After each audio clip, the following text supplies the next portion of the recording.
Welcome to Viceversa's Daily Podcast, a show where I, Zim, explain the major business, finance, economics, and technology happenings from the day, and that from India and around the world, especially things that matter for India. It is 9th February 2026, and in today's version of the daily happenings, we talk about the big spotlight, that is, the trade talks. We also talk about major finance and business news. Remember, this is recorded on a Monday. Mondays are usually slower, so brace up for a quick podcast. Ready with your headphones? Let's get started. Trade agreements are in news, and several countries have been signing up on such agreements in recent years. On Monday, there is ample cheer in the Indian markets over the possibilities of India's recent set of agreements with America. Last week, US President Donald Trump and India's Prime Minister Narendra Modi shared social media messages citing how trade benefits the two countries and there would be flourishing of trade. Both countries are expected to have some benefits, as one could read and imply from those messages. America would get to export some products into India at a zero duty or zero tariff, while India could look forth to export many goods at a lower rate of tariff, which is 18%. And on many such products, the tariff has been reduced to zero, at least through the social discussions, one can study this. Specifically for India, the goods that would be rated at zero tariffs includes gems and diamond jewelry, select pharmaceutical products, aircraft parts, smartphones, spices, tea, coffee, coconut oil, some bakery products, and a host of agricultural goods. It is important to note that deliberations related to services trade, such as visas, H-1Bs, and trade of skilled labor, is yet to be formally announced. Now, there are good parts from this discussion. The good news for America is India's agreement to purchase about $500 billion of American goods and an ability to tap into the ever-growing Indian market. These could be great developments for American manufacturers, American service providers. But there are several if and but statements. Most of what the documents implied are hopes. In simple words, enthusiasm is great, but is it sustainable is a question some observers are asking. Let's look at some of the questions. First, while India in principle has agreed to import $500 billion worth of American goods in a timeline of 5 years, doing this is slightly tricky. You see, to achieve the suggestion of $500 billion in a timeline of 5 years, India would have to achieve $100 billion in just 1 year. Last year, that is 2025 alone, India imported goods from America worth $45 billion. That is less than half of what we would have achieved in the target of 100 billion. On average, in the last 5 years, India's imports from US have been at lesser than $42 billion. India runs a trade surplus with America, meaning India imports less from America than what it exports. How does it help India then? Well, we managed to save precious forex, which is foreign exchange, by doing so. Quite the Adam Smith way of looking at trade. Mostly this is whatever I've said so far is true for merchandise trade. With services, India has a much bigger play at hand considering India's abilities in the IT services and BPO/offshoring services.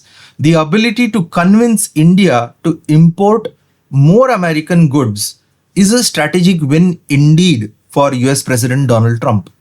In his first official appearance in India as the US President, he observed that India had a higher tariffs on goods, and he was talking about goods such as Harley Davidson, the motorcycle. So letting go of such duties, when India lets go of such duties, it might be considered by America and President Donald Trump as a strategic win.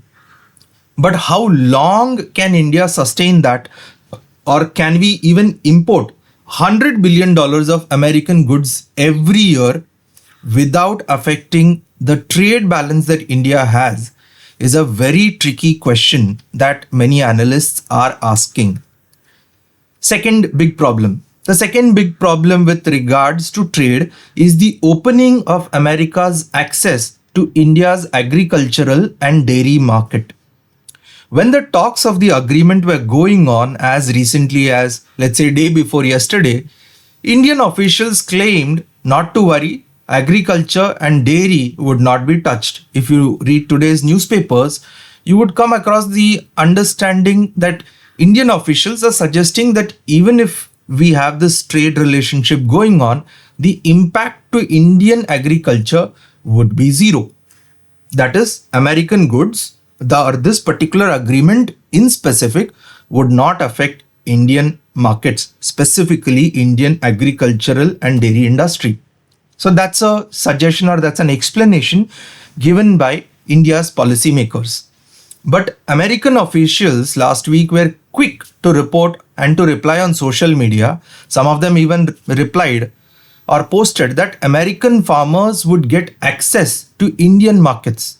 Now, these products that the American policymakers were talking about includes products such as soy and corn. There are two sides to this. So hear me out, the good and the not so good side.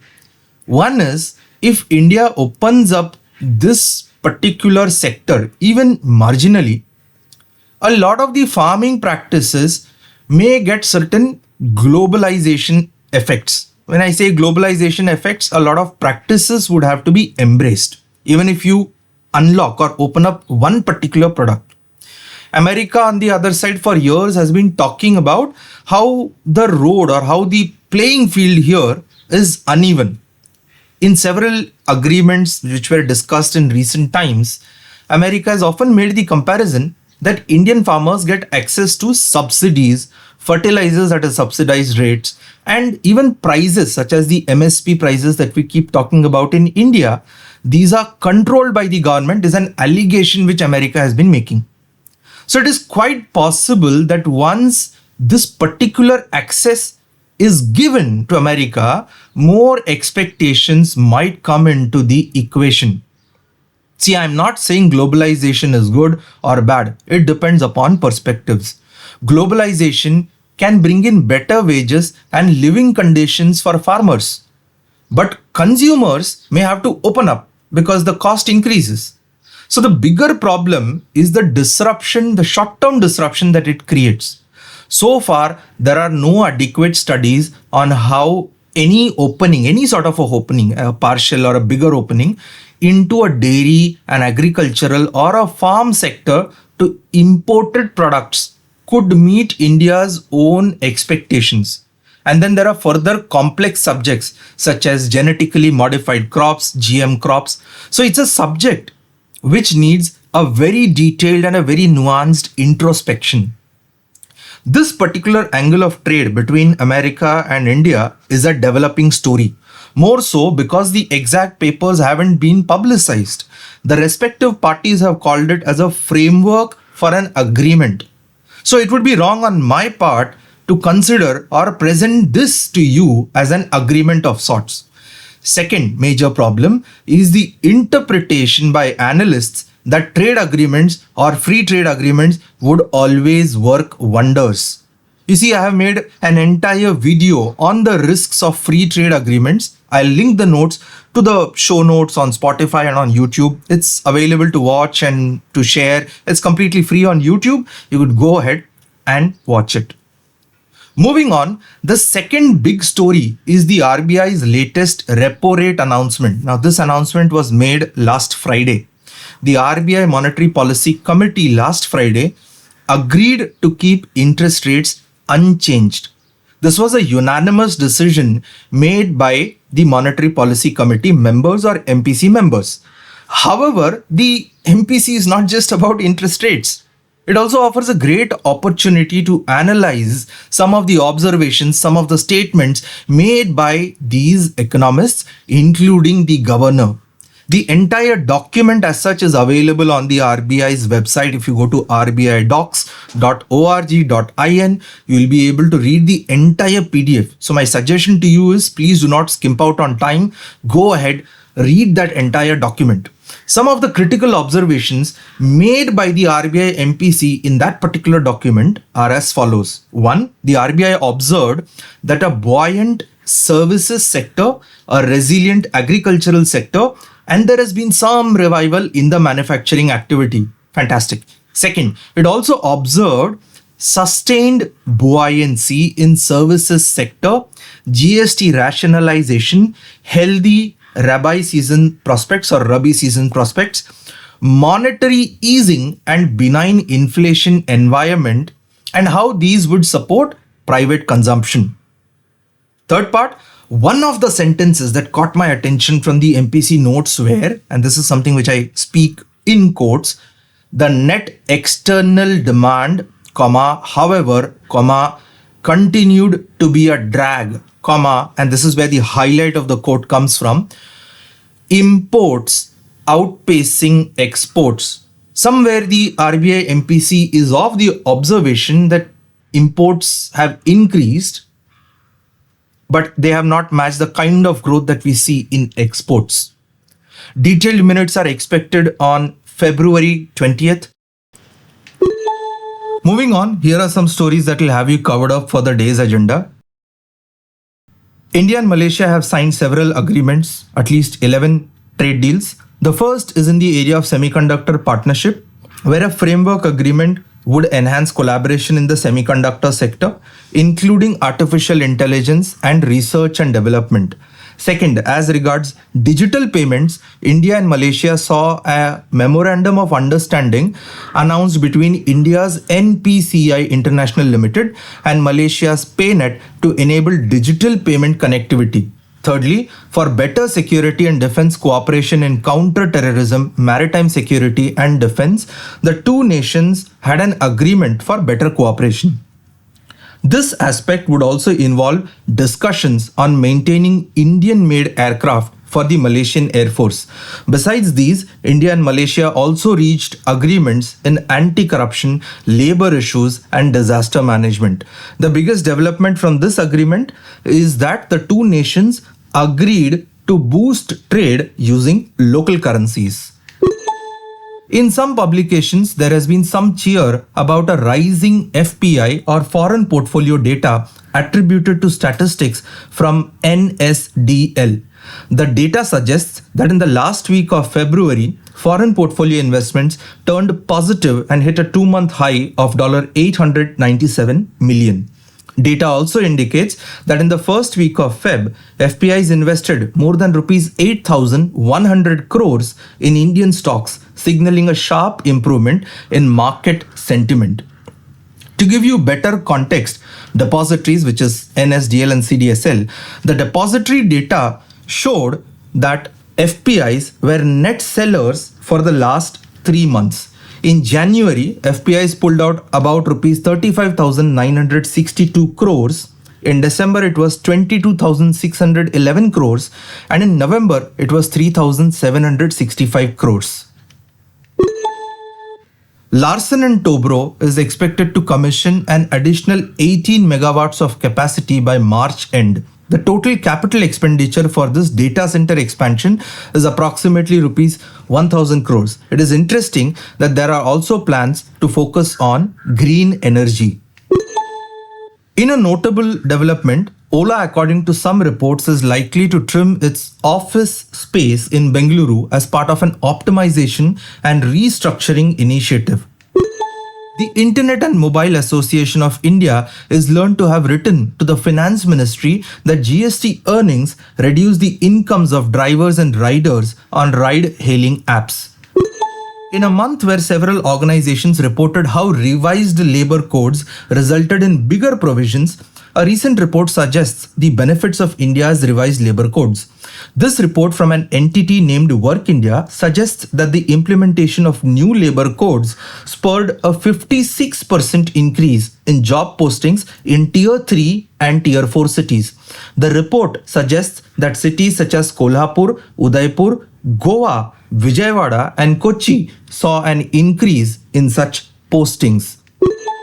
And from the global news, there is news emerging of a zero-day scenario in Tehran, Iran. Tehran is facing a severe multi-year water crisis with reservoirs at critically low levels following 5 consecutive years of drought. Reports have cited of residents facing reduced pressure and officials warning of zero-day scenarios. Moving on, White House statements suggests that India will reduce or par down on import licensing procedures for imports of data center equipments. This also includes GPUs. This agreement is said to be a part of a framework for an interim trade pact between the US and India to boost bilateral technology cooperation and enhance data center capacity in India. Speaking of data centers and climate change, Johor in Malaysia saw its first ever protest on data centers. A group of people have been reported as protesting over a new data center facility to raise public voice over disruption of water supply and unsustainable business practices. The project is reportedly linked with China's Z Data Technologies. Z Data's clients includes Alibaba Holdings, ByteDance, that is TikTok's parent company, and Tencent, that is the provider of services such as QQ and WeChat in China. Palo Alto Networks has released a report stating that 37 countries of the world were victims to a recent spying plot. Spy agencies managed to get data about these companies and leverage the data, including governance records and trade-related data. The lead analyst of Palo Alto's network has been quoted as saying that in India, the spy agency got into the system and stayed for a week. But the breach was then discovered and quickly tackled.